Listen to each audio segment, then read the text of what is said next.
Tiempo para el debate, tiempo para el análisis de la actualidad. ¿Cómo están? Muy buenas noches, señoras, señores. Bienvenidos a este tiempo de tertulia en su televisión, en la 8 Palencia.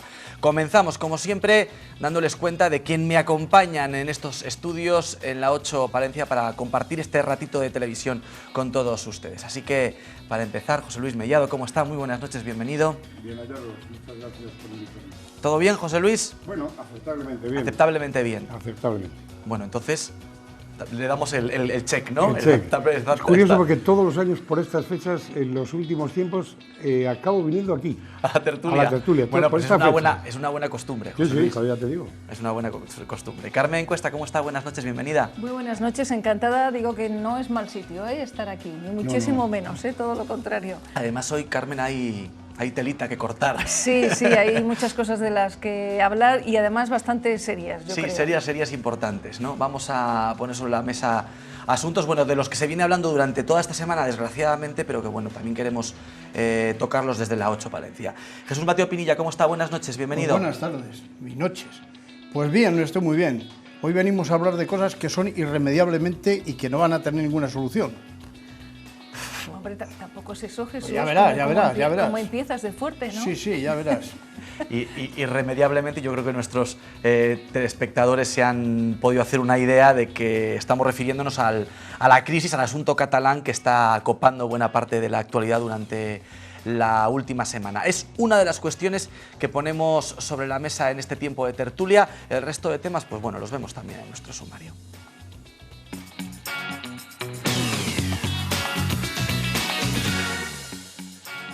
Semana de disturbios en Cataluña contra la sentencia del proceso que ha condenado a penas de hasta 13 años de prisión a los líderes independentistas. La mayor condena ha recaído en el presidente de Esquerra Republicana, Oriol Junqueras, por ser el más alto representante del gobierno del huido Carles Puigdemont. Una vez que la sentencia se hizo pública, los independentistas han tomado las calles. Hemos visto estos días como los manifestantes lanzaban petardos, bengalas o cristales a los Mossos. Las calles de Barcelona son un sinfín de carreras, contenedores quemados o barricadas. También el aeropuerto del Prat ha estado colapsado por las protestas. Ha habido centenares de heridos y detenidos. Muy mal. Aplicar el 155 ya, porque hay que restablecer la unidad española.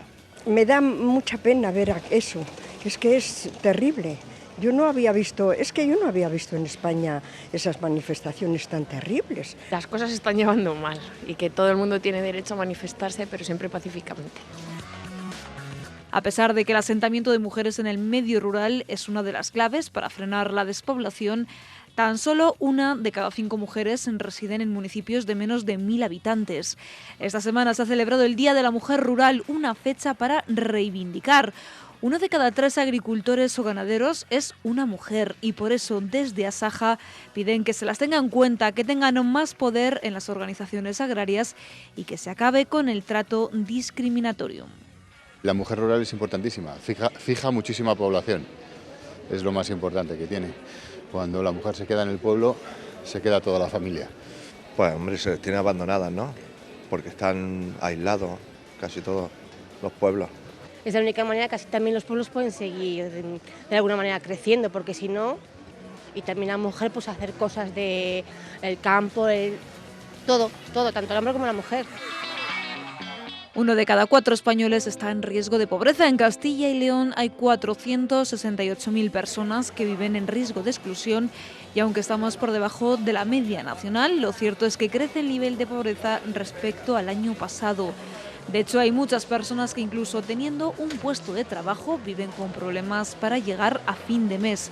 Las ONGs piden una estrategia nacional y medidas concretas para ayudar a las personas más vulnerables. La gente que está arriba no se preocupa por la economía y por la gente que está con minusvalía, ni con la gente que está desfavorecida como madres solteras, etcétera, etcétera, etcétera. ¿Por qué va a estar pasando? Que los sueldos son cada vez más pequeños y las pensiones van cada vez más bajas. Porque la gente no tiene trabajo y ¿qué van a hacer? Si no hay trabajo, pues hay mala economía. Les ponemos en contexto. Estos que van a ver a continuación son los titulares de la sentencia. Se hacía pública, ya lo saben, a primera hora de la mañana del lunes. El Supremo condena por unanimidad a los acusados a penas de hasta 13 años de cárcel. Oriol Junqueras, el que fuera vicepresidente de la Generalitat, es condenado por sedición y malversación a 13 años, los mismos delitos para los exconsejeros de Exteriores, Trabajo y Presidencia, Romeva, Turull y Bassa, que son condenados a 12 años, condenados por sedición y no por malversación. La expresidenta del Parlament, Carme Forcadell, con 11 años y medio de cárcel, y con 10 y medio los exconsejeros Rull y Forn. También por sedición los líderes de la Asamblea Nacional Catalana y Òmnium Cultural, Jordi Sánchez y Jordi Cuixart. Tendrán que cumplir penas de 9 años de prisión. No fue rebelión, pero sí sedición. La justicia reconoce que en el otoño de 2017 hubo violencia en Cataluña, pero aún así, insuficiente para hablar de rebelión, tal y como argumentaba la Fiscalía. En esta sentencia de 493 páginas, el Tribunal Supremo dice que los altercados no obedecieron a una estrategia predeterminada. Es violencia para lograr la secesión, no para crear un escenario que haga más viable una negociación, son sus palabras.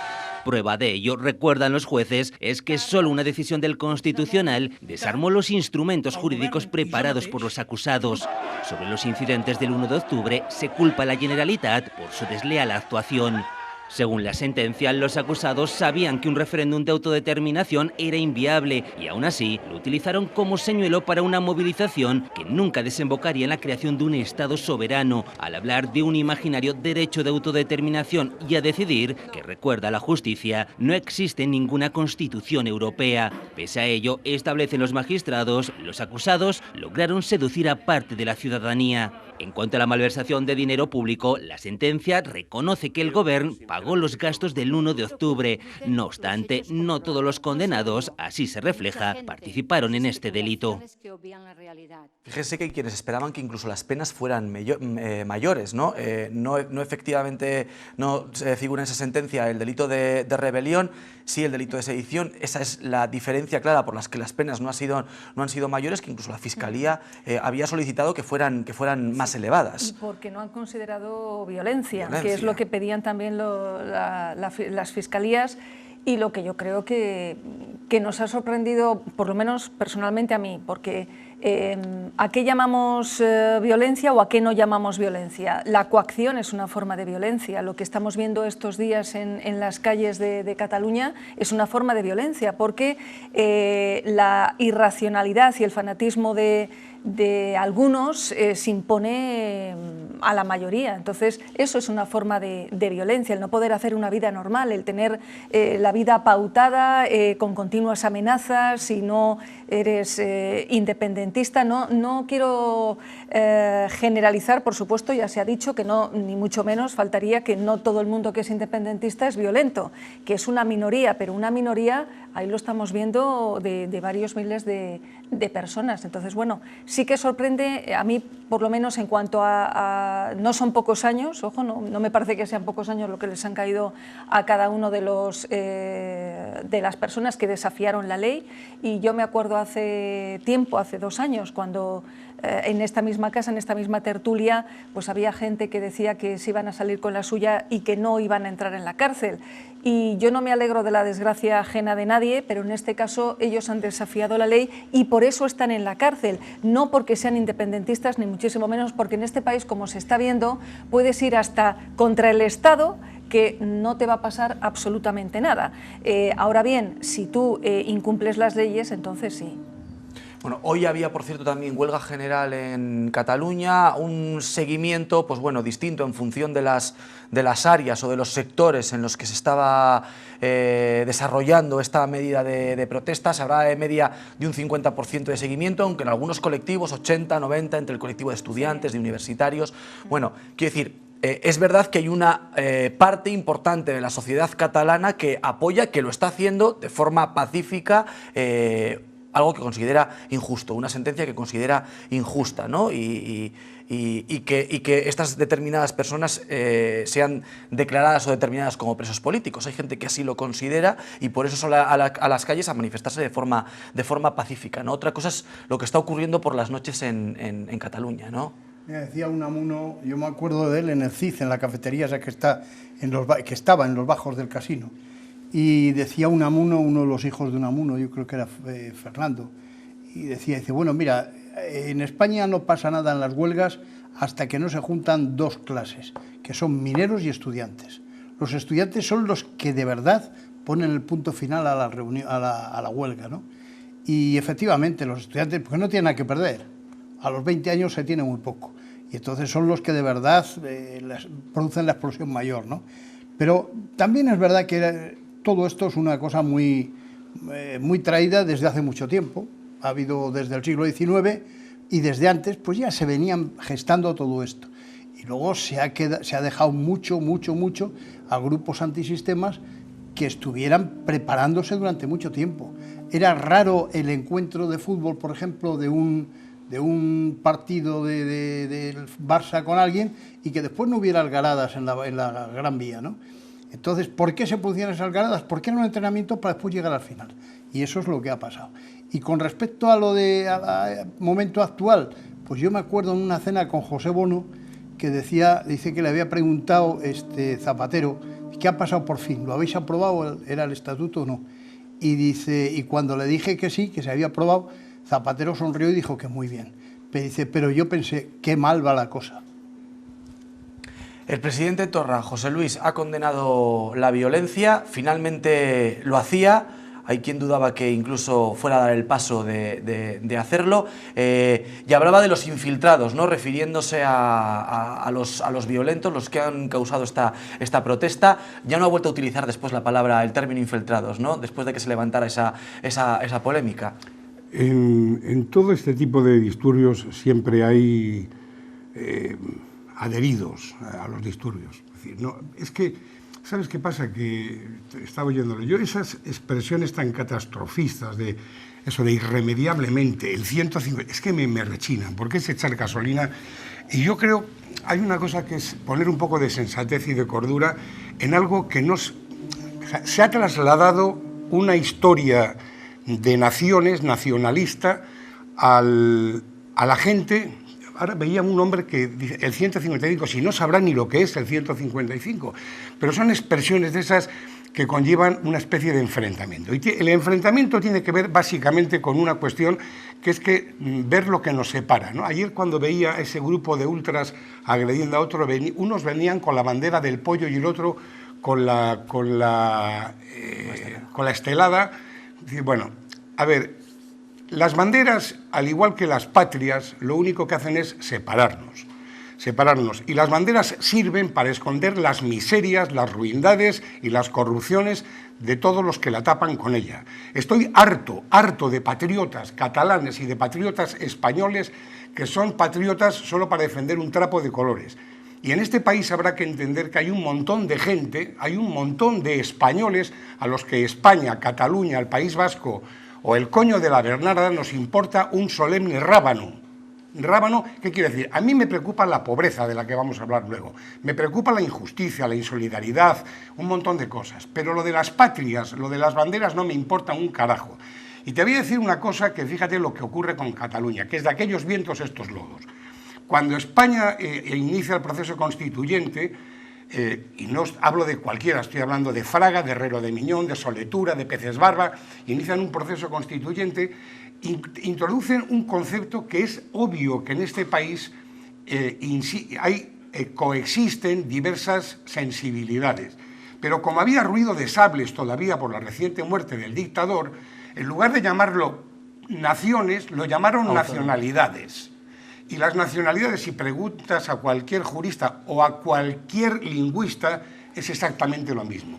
Pero era como más suave. Es reconocer que en este país conviven distintas sensibilidades. Yo de donde soy, elige tú, me da igual. O sea, me da igual Nigeria, cualquier sitio, me da igual. Porque me parece que hemos nacido por azar, como decía el poeta, hemos nacido en azar y un día con aguacero. Me da igual donde hayamos nacido, me preocupa lo que pasa a los ciudadanos. Pero ¿qué ocurre con esto? Mira, los nacionalistas, con la época de Jordi Pujol, él decía que que no querían para nada la independencia. En aquella época se estaba batiendo el cobre el tema de la independencia de Euskadi. seguían, esto ya se acabó, la independencia de Euskadi. Bueno, pues cuando empiezan, decía que no querían ser independientes, que querían ser un Estado asociado, como lo es Puerto Rico a Estados Unidos y demás. ¿Por qué? Porque no interesaba, porque había muchos vínculos comerciales y muchos vínculos que nos hermanaban. Pero el discurso ha cambiado mucho, ¿eh? Claro, pero ¿por qué ha cambiado? Y yo te voy a decir por qué ha cambiado. Mira, ha cambiado por el 3%. Porque de repente se ven sumidos en la historia de corrupción más grande de esto que llaman España, que yo al final no tengo ni puñetera idea de lo que es, pero bueno, de una historia de corrupción, y se enfrenta con otra historia de la que venimos arrastrando a corrupción, y son el enfrentamiento de banderas, cosa que no ha ocurrido nunca. Recuerdo Barcelona del 92, Olimpiada modélica, todo bien, no sé qué. Han alimentado el sentimiento nacionalista. Y yo, cualquier persona que dice que es más importante que otra por haber nacido en un espacio geográfico determinado, ya me parece una insensatez, me parece un disparate, o sea, que hay que quitarse la boina. Entonces, quiere que de esos vientos, estos lodos, porque han generado en los últimos años una cantidad de sentimiento nacionalista al pedo. Irremediablemente no, irremediable es la muerte. Claro que tiene remedio, ¿cómo no lo va a tener? Pero hay una cuestión que se llama no ser incendiarios y no echar más gasolina al fuego. Claro, pero el problema que, al margen de banderas o no banderas, que yo estoy totalmente de acuerdo contigo en que esos fanáticos como Quintorra, Puigdemont y toda la cantidad de gente que está ahí, son fanáticos y están escondiendo, pues eso, la corrupción que hay y muchísimas cosas más. Estamos de acuerdo, pero están delinquiendo, es decir, es que es el mundo al revés, que los gobernantes sean los que están incendiando la calle, los que están incumpliendo las leyes. Está claro. ¿Quién va a salir beneficiado de esa situación? Ninguna. Yo te lo digo, sí, van a salir. Se va a hacer más independentistas, va a haber más gente independentista con esto y va a haber un desplazamiento del voto, pero a la extrema derecha por una razón, porque cuando no hay para comer, a la gente se nos tapa la boca con las banderas y con la patria. Y es insólito. Mira, hay una cosa que decía Chomsky que a mí me parece importante. Todo en la vida, tanto en los países capitalistas como comunistas, está hecho para el goce de los poderosos. Y esto es una realidad. Y mientras estamos con estas carambainas de lo que ocurre aquí, lo que ocurre allá, no se solucionan problemas que son muy graves. Lo de la pobreza que vamos a ver, que no se puede pagar la luz, que no hay para el gas, que los sueldos son una miseria, que hay contratos de mierda. Totalmente de acuerdo. Es que eso es lo importante. Eso es muy importante, pero lo que está pasando ahora mismo, el desafío constante, el que sea la gente que no es independentista no pueda vivir allí, que los periodistas no puedan ejercer su profesión, que las empresas tengan que desplazarse de Cataluña a otros sitios porque no puedan estar, eso no se puede consentir ni permitir. Eso lo haces con 1000 personas activistas de calle, bueno, con 1000 personas pues echas a la prensa, tiras lunas, prendes fuegos. Pero eso no es el sentimiento mayoritario. Yo me acuerdo cuando... no será el sentimiento mayoritario, pero es lo que está marcando la actualidad y la vida diaria de muchísimas personas. Pero mira, cuando votan, 50%. Yo lo que quiero, aparte de votos o no votos, ahora que hay elecciones generales, que cada partido político diga cómo quiere solucionar el problema de Cataluña. Estoy totalmente de acuerdo con que con el 155 no se soluciona, ni con la ley de no sé qué, ni con... Seguridad ciudadana. Efectivamente, con eso... Un plan para solucionar lo de Cataluña, porque estamos inmersos en desafíos constantes. Hoy mismo correcto. la ¿Cómo sería? La portavoz del... Valencia yo he vivido algo así como 9 años de mi vida. Pero que se quieran sentar... El problema es que los desafíos llegan de las dos partes, ¿no? Porque también Quintorra el otro día desde el atril presidencial ha dicho que no descartaba un nuevo referéndum y declarar la independencia antes de que finalizara su mandato. Mismo, el gobierno ¿Quién se cree que este señor es presidente? El presidente es el flequi que vive en Bruselas. Está cobrando por presidente José Luis y está ejerciendo las funciones de presidente. Y a lo que te voy es que hoy la portavoz del equipo de gobierno en funciones del Grupo Socialista, la ministra Celaá, ha informado de que se manda al Tribunal Constitucional, y ya creo que son 3 normas o 3 leyes de la Generalitat que se quieren desligar del Estado y que son anticonstitucionales. Por lo tanto, estamos en un desafío permanente de la Generalitat al Estado de Derecho. Se ha quedado solo, de todas maneras, Quindorra, Bueno, solo porque sí, Esquerra se ha desmarcado, la gente de su propio partido. Pero que hay que darle una solución, que estoy totalmente de acuerdo que mientras estamos en estas y estamos en otras historias no vemos lo importante que es la pobreza que cada vez se está extendiendo y muchas más cosas, totalmente de acuerdo. Pero esto es un problema grave. Tienen que ir de allí. Claro, es lo que he dicho. Y la gente que está fastidiada allí metida adentro, como tú decías antes, o sea, claro, el tío que va a abrir la puerta a la persiana y le dicen al tío, usted no abre porque usted no es de mi opinión. Si todo eso está claro. Se está viviendo una atmósfera que no se puede ni consentir ni dejar así. Pero mira, hay una realidad que esa es la que permanentemente va a sobrevivir y va a subsistir, que es que hay un porcentaje de gente y otro porcentaje de gente que opinan de distinta manera. Si las opiniones... Se nos dotó de la palabra y de la capacidad de decidir para algo. Es decir, la palabra canceló la agresión. Dejaron de darse con los huesos cuando hubo la posibilidad de llamarle al otro gilipollas o decirle estoy de acuerdo. Esto es así, la palabra nos hizo hombre. Mucha violencia. Sí, hombre, Mellado, pero no es lo mismo que yo diga te voy a matar que saque una pistola y te pegue un tiro. Vamos a ver, las palabras... Una persona y te dice las banderas son un trapo para tapar las corruptelas, sí. Ahí hay violencia pura. Ahí sí que te pediría que te calmaras. No, cálmate tú. A mí no me puedes decir que yo soy violento por decirlo de las banderas, Mateo Pinilla. O sea, lo de las banderas tú tendrás un criterio sobre ellas, pero permítame que con el lícito derecho de expresar te diga que a mí, no a mí, a muchísima gente nos parecen trapos de colores, que las patrias nos parecen... Que hay que tener un respeto por algo que es fundamental, que son los símbolos de la yo respeto le tengo a una persona, a mi madre, a mis hijos, pero respeto a un trapo no se le voy a tener nunca, porque lo único que hacen es envolver, repito, las miserias y las corrupciones y separarnos. Mira, ver pegarse a un chico con una bandera de un pollo, con otro con una estelada, es lamentable. Dos chicos de 20 años pegándose por eso es lamentable. Quiero que vean imágenes, pues bueno, de las consecuencias de esta sentencia y se las vamos a mostrar a continuación, aunque probablemente estén hartas de verlos durante toda esta semana en los informativos. Bueno, pues están viendo a una ciudad, Barcelona, prácticamente en llamas, decenas de heridos, decenas de detenidos, una ciudad, pues bueno, no sé si destrozada en general Barcelona, a lo mejor es exagerar, pero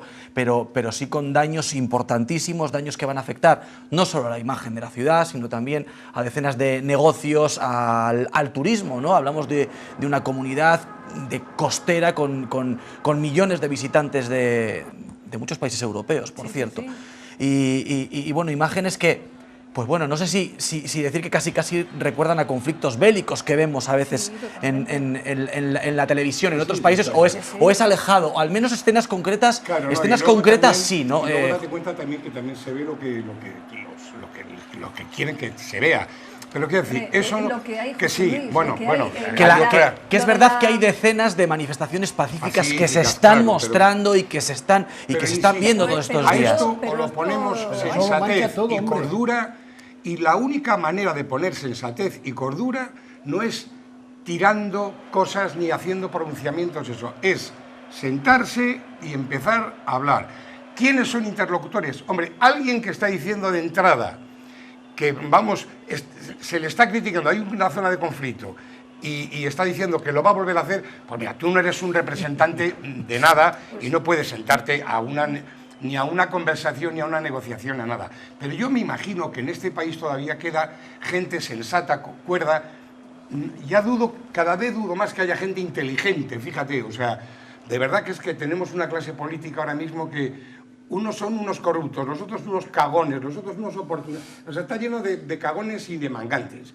Pero digo pero algo habrá que hacer, porque ¿cómo se va a resolver esto? Sí, estamos totalmente de acuerdo. A golpes, es que no se va a resolver. Pero cuando yo he dicho antes que era muy difícil y que esto no tenía solución, que me has dicho, no, irremediablemente. Claro, no tiene remedio, no tiene remedio. Bueno, en este país ha habido conflictos muchísimo más graves que el de Cataluña, que al final, y parecía imposible, han acabado resolviéndose, ¿no?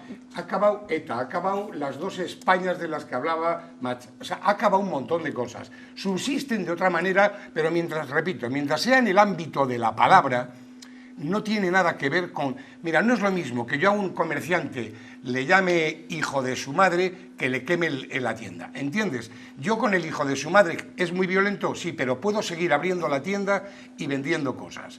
Es decir, la violencia de la palabra se queda en el ámbito discursivo. Lo que es no, la violencia de la palabra lleva unos comportamientos. Yo no estoy de acuerdo. Y eso también lo decía Chomsky. No, perdón, Chomsky no. Sí, también lo decía no, también. ya te puedo garantizar que Chomsky Que no dice nada de eso. Ahí tenemos que tirar de Google, para buscarlo No, ahora. No, Chomsky es un socialista. No, mentira, ves, ya te has equivocado. Bueno, es un anarquista. Un liberal socialista. No, es un Entonces, anarquista uno de los libros convencido. más importantes que tiene, que yo he leído sobre él, Lenguaje generativo es lo importante. era de él. lo más, precisamente cómo se tomaban las decisiones en grupo. Y Chomsky ha sido uno de los que ha fomentado la participación en los procesos democráticos. O sea, es el teórico del anarquismo más importante ahora mismo, pero no Chomsky es ha sido una socialista, figura. es anarquista. Pero bueno, anarquista o socialista no lo sé. No, pero hay yo veces sí. que la Tú línea, no lo sabes, pero hay yo veces sí. que la línea la ponen las palabras, como tú dices. No, pero Y es ese que el problema. tiene un libro que se llama Las 16 tesis del anarquismo, el anarquismo en la actualidad, o sea, que es el teórico más grande del anarquismo, y es más, él se declara libertario y autogestionario. Dicho lo cual, que no tiene importancia, como diría el memo de Inda, yo digo que las palabras... Luego dice que no insulta, Dios mío. De todas formas, aquí decimos, es que Hay se que tienen tener que sentar, hay tolerancia. que dialogar, pero es un poco difícil cuando se está en un desafío permanente. Claro. Hace años, porque el PP no dialoga, porque el PP no sé qué, pues el PSOE lleva 15 meses y no ha logrado absolutamente nada, ya digo, pero no por su culpa, sino porque cuando alguien se instala en el desafío permanente, y lo hemos visto con el Quintorra el marioneta de Puigdemont, y dice que es que se le ocurre hacer en esta legislatura otro referéndum ilegal, pues es que apaga y vámonos. Por lo tanto, es un poco complicado dialogar. Dos no discuten si uno no quiere, pues dos no dialogan si uno no quiere. Y estamos en eso. Ha habido movimientos separatistas, por ejemplo, Quebec en Canadá, que han sido movimientos separatistas y se han logrado a través del diálogo, eso es verdad. Otros cuantos también. La independencia de las colonias en algunos casos fue cruenta, pero también fueron separaciones y sin embargo se lograron. Rizal en Filipinas, pues hubo la guerra de Filipinas, pero Rizal fue un tío que subía con la palabra, ¿no? Y esas cosas son las que hay que hacer. Yo creo que el tema está desenfocado cuando empiezan a todo esto, a tener todos estos tratamientos del incendio, del no sé qué. Y esos son grupos no ya de fanáticos, esos son grupos profesionales anarquistas. Y eso hay que ponerlo... Pero claro, ¿por qué? ¿Por qué? Mateo, pues porque ¿pero por qué dices que son grupos profesionales anarquistas? Bueno, pues mira, primero, porque están súper dirigidos, porque qué tiene estos que tíos ver iban eso con que controlados desde unos teléfonos móviles, Bueno, iban pero haciendo que directamente un montón de cosas. no quiere decir que el anarquismo esté ligado a la violencia. No. Eso. Eso no tiene nada que ver. Pero te digo que es que esta gente sí que lo hacía y lo ha hecho así. Y han estado funcionando, quemando cosas, quemando coches y diciéndoles, mira, vete a este sitio estratégico porque así cortamos a la Guardia Civil. Están perfectamente, a la Guardia Civil, a la Policía Armada o a los mozos o a lo que sea. Eso está perfectamente calculado. Y todo eso se ha fomentado con dos cosas. Yo te decía lo de las entradas de las salidas del fútbol, los grupos que había antisistema en Barcelona, y también te digo que también han forzado mucho los ocupas. Y todo eso es verdad. Eso es la realidad. Que después hayan funcionado de una manera o de otra, pues eso, se ha sembrado y se está recogiendo lo que se ha sembrado. Bueno, la realidad actual es esta que estamos poniendo sobre la mesa, la que ustedes están escuchando constantemente en los medios de comunicación, y a la vuelta de la esquina, elecciones generales el 10 de noviembre, que lógicamente van a estar marcadas, teñidas, o busquen el adjetivo que ustedes consideren, por todo lo que está ocurriendo ahora mismo, ¿no? Inevitablemente. Bueno, ya se esperaba, ¿no? Incluso antes de que comenzaran las revueltas y antes de que se pronunciara el juez y la sentencia, ya se esperaba que esto iba a ocurrir. Sí, sí, y espero que pongan sobre la mesa los distintos partidos políticos cómo quieren afrontar este desafío que tenemos ahora mismo en nuestro país, que es el problema de Cataluña. Es una buena reflexión, porque es verdad que tampoco conocemos cuál es el posicionamiento, o sea, conocemos el posicionamiento político, claro, pero tampoco conocemos cuáles son las soluciones que plantean, ¿no?, cada uno de ellos para acabar con todo esto, José Luis. No, algunas sí, a ver, Rivera y Casado no se les quita de la boca el 155. Estos otros, como contemporizan, porque están con las estrategias... Eso tampoco es una solución, ¿no? Eso tampoco es una solución. El 155 es una manera de actuar, pero cómo solucionar el conflicto supongo que es ir más allá, ¿no? Que están eso no es una pendientes de una solución, estrategia electoral, que se han equivocado. O sea, a ver, es que ¿sabes cuál es el problema? Que hay una carencia de ética en lo personal porque no se responde más que a intereses individuales de partidos y a intereses individuales personales. Quiero decir con esto que no hay una conciencia verdaderamente de lo que otro gran anarquista llamado Kropotkin decía, que es el apoyo mutuo, el que somos gente solidaria, que podemos apoyarnos, pero viendo qué nos une, porque diferentes, claro, Mateo y yo somos completamente diferentes.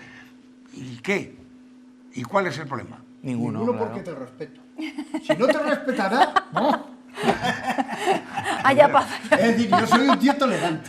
Y además de eso soy respetuoso. Pero lo digo con plena broma. Yo estoy de acuerdo con José Luis que si los partidos políticos dejaran de mirarse el ombligo y dejaran de hacer de estrategas de sus propios y mirasen, tuviesen, ¿cómo es eso?, altura de miras. Mira, el otro día pues a lo mejor nos iba un poco mejor en todo en general. Sí, yo el otro día le oía a Colboni y era como aquello de vivo sin vivir en mí, ¿no? O sea, estaba diciendo que sí, que efectivamente, que lo habían hecho mal, que tal, pero después no se atrevía a decirles de verdad que eran unos separatistas y que estaban empleando el terrorismo y la violencia en el no sé qué. Entonces, eso no puede ser. Marlaska, el otro día le pasaba igual.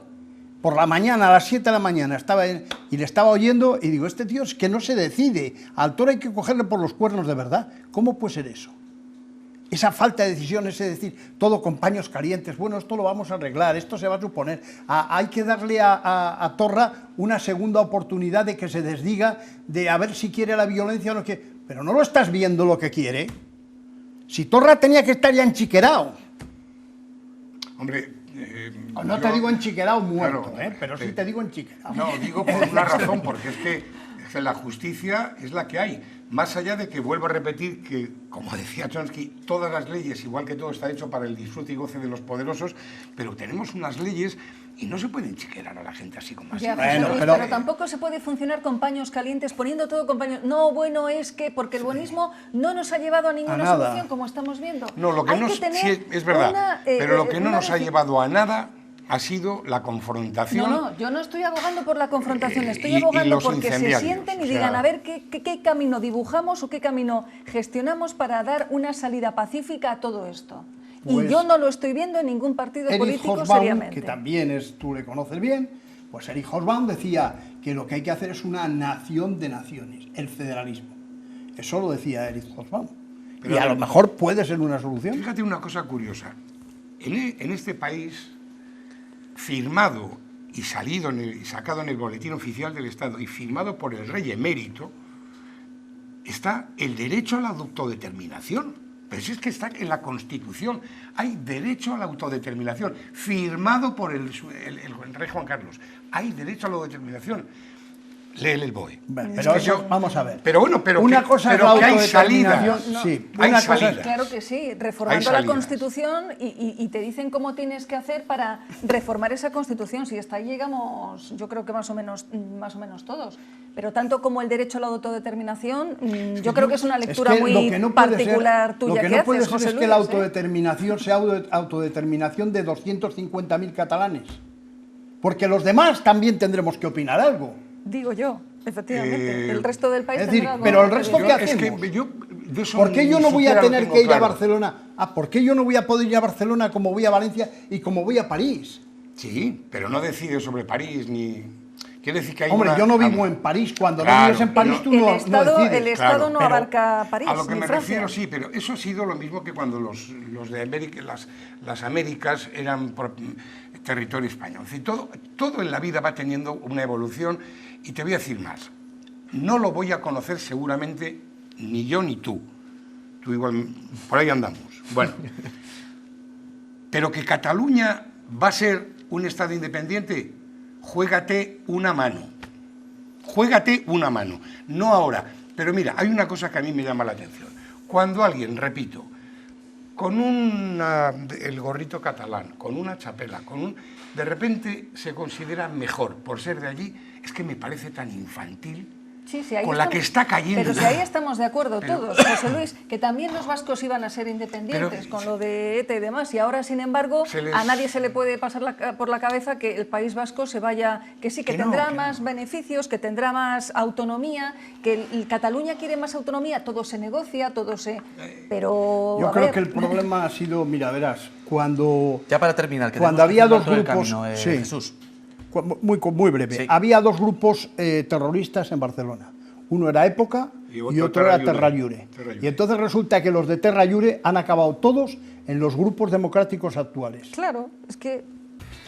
En el medio rural de Palencia, el de muchas otras provincias de Castilla y León también, pero vamos a hablar de lo que nos queda más cerca. No solo está cada vez más despoblado, sino que también está cada vez más masculinizado. Y los datos estadísticos reflejan una realidad que cuanto menos es preocupante. Fíjense, se la vamos a mostrar, porque en Palencia, al igual que en el conjunto de Castilla y León, tan solo 1 de cada 5 mujeres residen en municipios de menos de 1000 habitantes. Los expertos insisten en que el asentamiento de mujeres en el medio rural es una de las claves para frenar la despoblación. Esta semana, lo saben, se ha celebrado el Día de la Mujer Rural. Es una fecha para celebrar, pero también para reivindicar. Lo hacen desde muchas organizaciones agrarias que piden más presencia de la mujer rural en todos los ámbitos. Bueno, vivimos en una provincia eminentemente rural en la que nuestros pueblos, o por lo menos así lo consideramos en esta casa, tienen que tener su voz y su voto. Por eso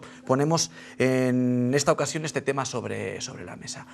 Carmen, un primer análisis de la realidad de la mujer rural en Palencia. Bueno, la realidad de la mujer rural.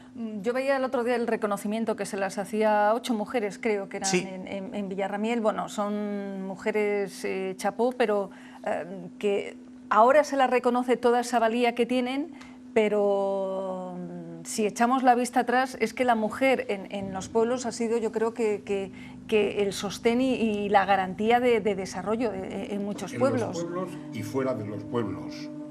O sea, la mujer es la...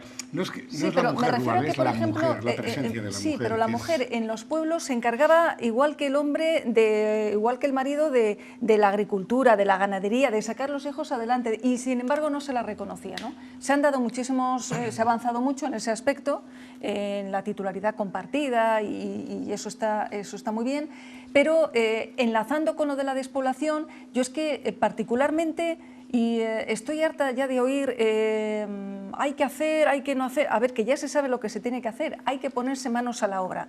El año pasado en Aguilar de Campo hubo un congreso sobre despoblación y todos fueron desgranando, hablo desde políticos a empresarios, a gente que vivía en los pueblos, fueron desgranando las medidas que hay que llevarse a cabo. La conectividad.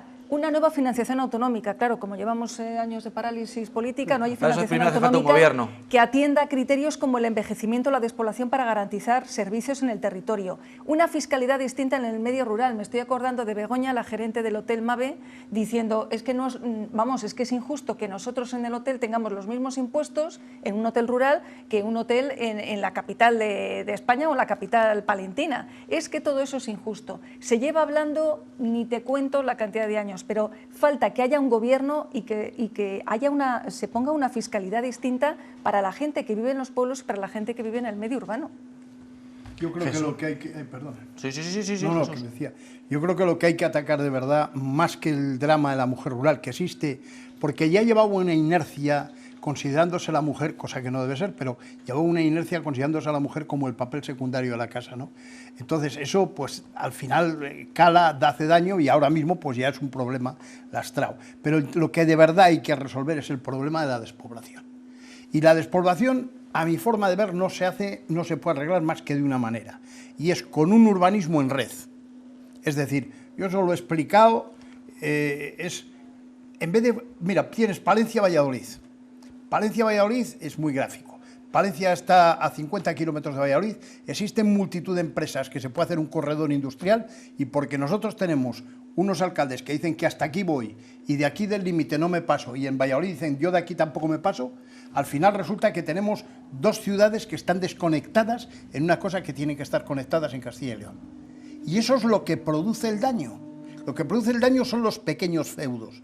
Si se hiciera una planificación territorial acorde con los planteamientos económicos de esa zona, sería completamente diferente. Y a lo mejor incluso te iba a decir más, a lo mejor puede ser que no existiera pues Urueña, porque era un enclave de lucha que no sé qué, que no sé cuál. Vale, y a lo mejor no existiría Urueña, pero existiría una zona donde poder trabajar los libros, los no sé qué y tal, en Valladolid, en Palencia, y que podría ser conjunta y tendría un atractivo. Ahora mismo en Urueña, por ejemplo, se han invertido montones de millones de dinero. Sin embargo, no se ve la punta. Vas allí y está empobrecido, está callado. Y hay muy buenas iniciativas. Hay gente que ha hecho las cosas muy bien, pero tampoco le ves salir todos esos millones. Creo que hay que hacer mucho menos y trabajar en red. Pero más allá de la despoblación, que es un problema genérico, sí que me gustaría que centráramos un poco el debate en la mujer rural. No sé si como homenaje también analizar un poco las necesidades, que es un poco lo que hacía Carmen, ¿no? Poner sobre la mesa qué medidas se podían poner en marcha para facilitar un poco las cosas a todas esas mujeres que apuestan por quedarse en nuestros pueblos, ¿no? Y que dan vida a la provincia de Palencia. Una cosa que me parece interesante, y es que no lo has dicho así, pero más o menos yo entendía que, claro, cuando se le ven las orejas al lobo, a ver, el tema es el ninguneo que ha habido de la mujer. Ese es el problema más grave, no de la rural, el ninguneo constante, cotidiano que ha habido. Y ahora que es mucho más intenso en el medio rural. Medios rurales, pero porque en los medios rurales es más intenso, o quizá porque todavía hacían muchísimas más cosas, porque es que era lo doméstico, el campo y lo que tocaba. Pero fíjate una cosa, si es que cuando se habla del tema del patriarcado, ¿el patriarcado en qué consistía? Pues básicamente lo que ocurría aquí en las provincias, que había una persona que se le reconocía propietario, que se le reconocía trabajador, que se le reconocía... Es más, se decía de los hombres, es un burro trabajador. Pareciera que solo trabajaba él, ¿no? Como que venía de conquistar Tierra Santa. Y mientras la mujer estaba resolviendo el campo, la casa, lo doméstico, los hijos, la educación, todo. Bueno, pero eso es en el campo y fuera. Es decir, hay una cosa que se llama la consideración al nuevo papel de la mujer, porque nos está... ¿Y sabes lo que tienen que hacer los hombres? Encontrar un modelo de masculinidad, dar un paso atrás y callarse la boca y esperar a ver qué dice. A mí me encantaba una ganadera, una de las premiadas, que creo que era tenía una ganadería de ovejas, no me acuerdo ahora del nombre ni del pueblo, y decía, claro, aquí es que hay que echarse un poco para adelante las mujeres porque vienen y dicen, no está tu marido, no está mi marido, estoy yo. ¿Qué pasa? ¿Qué me quieres decir? Yo llevo la ganadería igual que mi marido. Y eso es verdad, porque yo hasta personalmente, hablo de hace 20 años, trabajando en la emisora, yo había un jefe de redacción hombre, y yo digamos que era la segunda de a bordos, y yo tenía que decir, me decían, bueno, pero es que no está tu compañero, no, estoy yo. Pero claro, o sea... Es lo que tú dices, ¿no? El patriarcado, eso hay que cambiar. O sea, pero Remora lleva muchos años. Sí. Y se ha avanzado muchísimo, ¿eh? Se ha avanzado una barbaridad. Y en los pueblos también lo que hace falta, pues eso, a ver, además de mujeres, lo que hace falta en los pueblos es empresas, emprendimiento. Mañana voy a asistir en Paredes de Nava a una jornada de presentación del ecosistema que se va a crear allí en el Hueco, el Ayuntamiento de Paredes, Red Eléctrica, para asesorar a los emprendedores que se sientan acompañados en los pueblos y que realmente quieran emprender. ¿Sabes una cosa que a mí me rechina un poco? Que ahora mismo cuando se habla de la mujer rural con la presencia como la posibilidad continuadora de un cierto desarrollo en los medios rurales, se la ve como fábrica de crear vida, o sea, como una máquina reproductora, ¿no? Porque básicamente es un poco así, ¿no? No, pero ahora ya no, vamos a ver, digo que que huele un poco, porque de lo que se trata es una cuestión simple. ¿Qué ofrece de atractivo el medio rural para las personas? A ver, no hay movilidad cultural, no hay movilidad de nada, no hay inversión. Una de dos, o te dedicas al campo, y hay gente que el campo pues no le gusta, pero dice que el problema es, has dicho una cosa antes preciosa y precisa, que se nos llena la boca con proclamas, lo que hay que hacer, pero ¿qué se hace? Cero. No se hace nada. Entonces no se trata del tema de las mujeres, la presencia, es que yo creo que es una concepción, me parece muy pequeña. No, la mujer tiene que estar incorporada de pleno derecho, y además yo digo que, yo siempre he dicho que cualquier revolución tendría que ser feminista y ecologista, o sea, eso lo vengo diciendo hace 30 años. Y esto va a ser así, pero va a ser como ellas lo vayan diciendo. Y solo se hace invirtiendo, metiendo, generando trabajo, capacidad de resolver tu espacio. Es que si no, porque son todo proclamas. Estamos viendo muchas cosas, porque ten en cuenta que antes los cultivos tradicionales en Castilla y León eran, por ejemplo, cereal, y no había más. Ahora mismo se está metiendo lavandas, se está metiendo otros tipos de frutales en los pueblos que tienen un microclima determinado, y todo eso está cambiando. Y eso genera nuevas empresarias con posibilidad de poder serlo. Porque antes es que era muy difícil, con 3 mulas o con 14 mulas, ponerlas a labrar 100 hectáreas. Eso era difícil. Y eso una mujer era pues demasiado muchas veces, y mujeres sobre todo que habían pasado la guerra y que estaban con determinados problemas de tipo pulmonar y de muchas cosas que veía entonces. Pero esa mujer o esa pareja tienen hijos. El medio rural es atractivo para que... Claro. Es que ese es el problema, porque... Bueno, pues ahora es mucho más atractivo. De concentración... Yo creo que sí. Ahora es mucho más atractivo porque vives en un entorno agradable, en un entorno pacífico, y además te vas, por ejemplo, a Valladolid o a Palencia en 10 minutos o en 15 minutos en muchos pueblos. Nunca han estado tan bien los pueblos como ahora. ¿Tú concibes que Villamartín de Campos, por ejemplo, que está aquí al lado, no tenga ni un solo habitante? Cuando es un pueblo que está a 8 kilómetros de Palencia. Bueno, de despoblación vamos a tener la oportunidad de hablar en muchísimas más tertulias. De hecho, aparece el tema, como es lógico, porque es el principal problema de la provincia en prácticamente todas, ¿no? Pero bueno, hoy queremos dedicar los últimos minutos de la tertulia, y José Luis Mellado hacía referencia al tema hace unos minutos, a un tema que también nos interesa y nos preocupa. Ayer se celebraba el Día Internacional para la Erradicación de la Pobreza, y bueno, y el tercer sector ha puesto hoy algunos datos sobre la mesa. Algo más de un cuarto de la población española está en riesgo de exclusión social. La tasa de pobreza en este país ocupa el 7º lugar de toda Europa, el 7º lugar de toda Europa. En Castilla y León, en esta situación se encuentran aproximadamente 468.000 personas. Es una vergüenza. Ellos son los rostros reales de la pobreza. Más de un 25% de la población española vive en riesgo de exclusión social. La cifra en Castilla y León es más baja que la media nacional, pero la tasa sube con respecto al año anterior. Y ahora son 468.000 personas las que están en esa situación. Hablar de salida de la crisis no conlleva una mejora de la capa que sigue más empobrecida de nuestra sociedad. La pobreza severa mejora en nuestra comunidad, pero no desaparece, porque hay 62.000 personas en esa posición. El concepto de pobreza que estamos hablando puede ser incluso, bueno, el claro ejemplo, personas mayores con pensiones no contributivas. Las organizaciones del tercer sector reclaman soluciones inmediatas. EAPN exige la puesta en marcha inmediata de medidas concretas. En el mes de marzo el Gobierno aprobó una estrategia nacional para luchar contra la pobreza. A día de hoy ni se ha implementado ni se ha dotado de recursos. La incertidumbre del momento político que vivimos es compleja, es complicada para nosotros, pero por eso nos hace especialmente estar alerta. Y recuerdan que las políticas en materia social no deben depender de colores políticos, porque detrás hay personas con nombres, apellidos y sobre todo dignidad. Trabajador, precario, no tengo trabajo y yo tampoco. No soy discapacitada, tengo capacidades diferentes. La diferencia salarial entre hombres y mujeres se sitúa en el 22,4%. Ese es un problema también que está ahí, ¿verdad, José Luis? El problema verdaderamente grave es esto, las desigualdades. Y mire, hay otro tipo de pobreza que ahora es todavía más alarmante.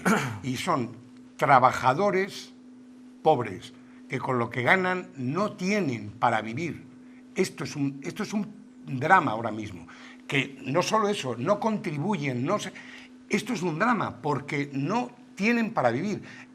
Pensemos una cosa, es que el salario mínimo interprofesional ahora mismo subido ya 900 euros.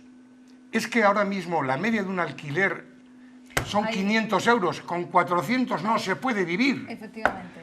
Y es que esa es pobreza, porque ya no solamente son los pobres que salen jubilados, no sé qué, es que hay un montón de desigualdades, porque es indigno lo que está ocurriendo, que tengamos gente, paisanos a nuestro alrededor y en todos los sitios, que están pasando hambre, que no tienen para prender la calefacción, para pagar el recibo de la luz.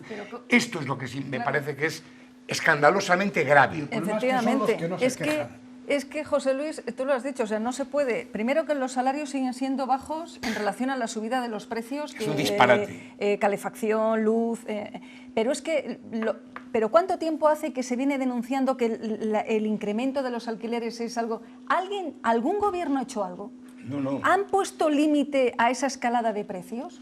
Bueno, pues es que son los mismos problemas todavía agravados, porque como no se hace nada, que llevamos años y años y años de parálisis, pues es lo que no puede ser.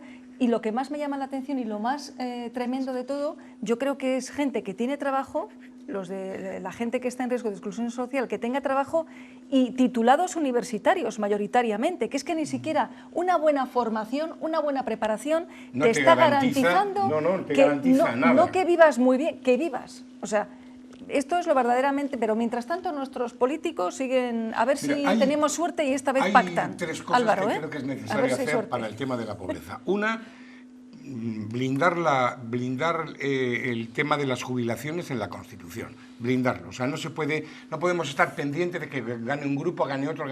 Las pensiones tienen que estar blindadas en la Constitución. Segundo, tiene que haber... Esto puede sonar escandaloso, porque la gente va a decir, ¿y de dónde sale?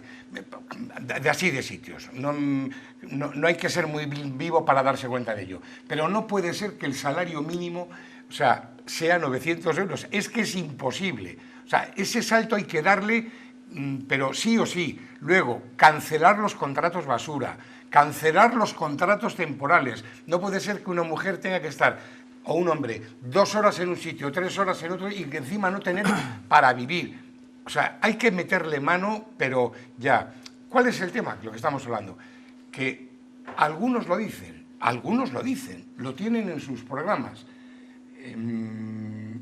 Yo recuerdo al señor Pedro Sánchez hablar de que había que derogar la reforma laboral, que había que hacer no sé qué, y cuando llegan le silba la señora Botín o le silba la COE, le dice que cállate un poco, y se calla. Y hay una cosa que dijo Pablo Iglesias, a mí que me da igual, pero dijo una cosa que es verdad, que en este país manda más una señora Botín que un diputado electo. Y eso es verdad. Y es indigno que haya gente muriéndose de hambre mientras los bancos y muchísimos empresarios, a costa de los pequeños empresarios, siguen creciendo. Se ha producido una desigualdad, los ricos son más ricos, los pobres más pobres, y cada vez la brecha de clase es más grande. Sí, pero si se sigue sin dar problemas. Acabamos de la chica que estaba presentando en rueda de prensa los resultados, estaba diciendo que se han comprometido a un plan, pero no hemos visto ni un euro. Y como eso, 20.000 historias y 20.000 injusticias que estamos asistiendo a ellas constantemente, como que no pongan coto a la escalada del alquiler, no pongan coto a que te puedan entrar en tu casa, y como a la señora esa de 90 y tantos años que ha sido actualidad esta semana, porque no se legisla, no se hace nada en el Parlamento. Entonces, pues en el Congreso de los Diputados. Entonces, pues así nos va, así nos luce el pelo. Decían los clásicos que había 3 tipos de economía. Una parte, la economía de la miseria, que era lo del Lazarillo de Tormes, es decir, la economía de los pícaros, efectivamente. Entonces, que compartían miseria, porque todos eran pobres. Uno compartía medio litro de vino y el otro daba un poco de queso. Luego había otra economía que era la de la subsistencia, que era la que se había producido, la que se ha producido en España en todos los pueblos. Había unas gallinas, había una vaca, se comía de todo aquello. Pero luego hay otra economía que a mí es la que más me repatea, y es la de la opulencia. Cuando llegan y dicen, no, es que yo voy a muchas degustaciones gourmet, porque me gusta probar no sé qué y no sé qué y no sé qué. Y la cena resulta que al final, en vez de salirte por 15, 10, 12 euros, resulta que al final se pagan 80 euros por la cena. A mí esa sí me repatea. Bueno, que se nos acaba el tiempo, que ya saben que es que el tiempo pasa volando, además cuando uno está a gusto. ¿Lo han disfrutado la tertulia, nuestros contertulios esta noche? Sí, que tiene que haber disfrutado no somos nosotros, somos los que están ahí detrás. Pero es que estoy convencido de que la gente que nos está viendo ha disfrutado esta tertulia, yo estoy convencido. Bueno, pues bien, pues oye, Jesús. Pues nos llevamos, entonces ahora salimos por la puerta grande, que la vayan abriendo. José Luis Mellado, muchas gracias. A vosotros. Nos vemos pronto. Carmen Cuesta, muchas gracias. Como siempre. Jesús Mateo Pinilla, muchas gracias. Muchas gracias. Bueno, antes de terminar, muy rápidamente, hoy muchos profesionales en los medios de comunicación hemos decidido llevar este lazo en el pecho. Y es un lazo que debe ser mucho más que un símbolo. Hoy, en el Día Internacional de la Lucha contra el Cáncer de Mama, nos sumamos a todos aquellos que exigen más investigación para poder acabar con esta lacra, con este bicho que tan mal está haciendo en muchísimas familias, a muchísimas personas. Por eso hoy dedicamos esta tertulia a todas esas mujeres valientes, a todas aquellas mujeres luchadoras, las que están en la batalla, las que la han perdido y las que están convencidas de que este es un problema que puede formar parte del pasado en muy poco tiempo. Eso es lo que esperamos por todas vosotras. Que pasen un feliz fin de semana. Nos vemos. Adiós.